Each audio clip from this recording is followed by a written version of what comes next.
우리 일상을 지키는 최선책은 거리 두기임을 상기하며 나 자신과 가족, 이웃의 안전과 일상을 지켜내는 코로나 국난 극복의 주역이 되어주시기를 당부드립니다.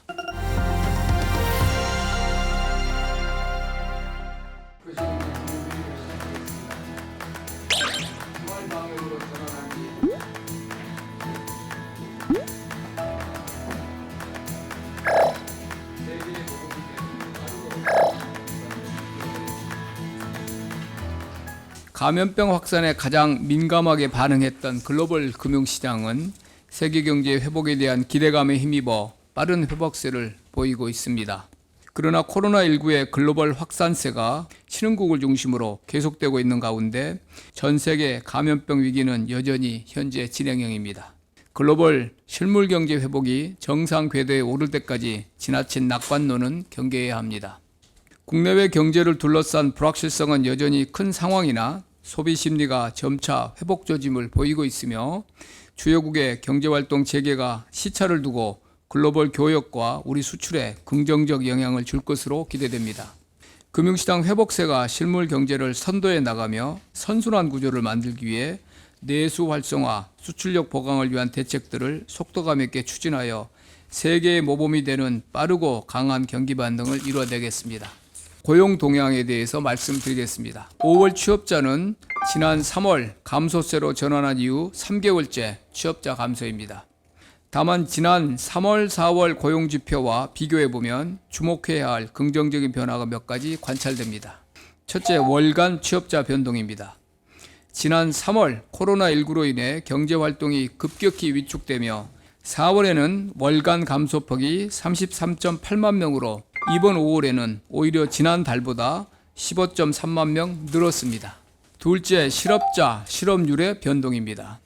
지난 3월과 4월에는 고용률과 실업률이 동시에 하락했습니다. 코로나19에 따른 구직활동 위축이 야기한 특이한 현상이었습니다.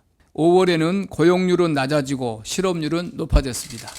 코로나19 시대 실업률 상승은 일자리를 구하려는 의지와 여건이 되살아나고 있다는 의미로도 해석될 수 있어 긍정적 측면도 동시에 내포하고 있습니다.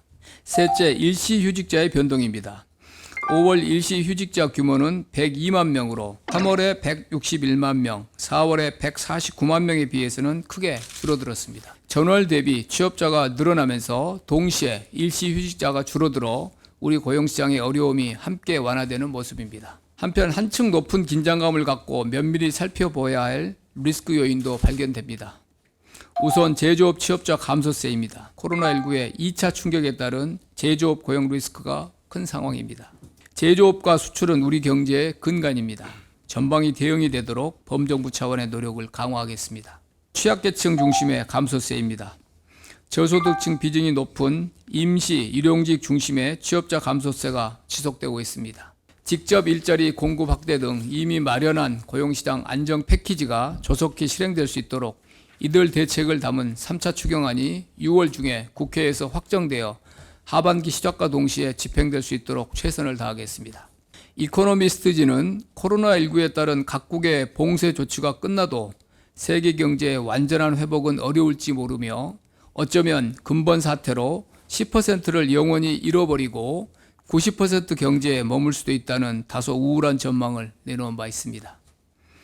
팬데믹 복원력을 갖춘 우리나라가 90% 경제에 멈춰서는 일은 결코 없겠지만 90% 세계 경제의 가능성에 대비하며 한국 경제가 나아갈 미래를 개척해야 합니다.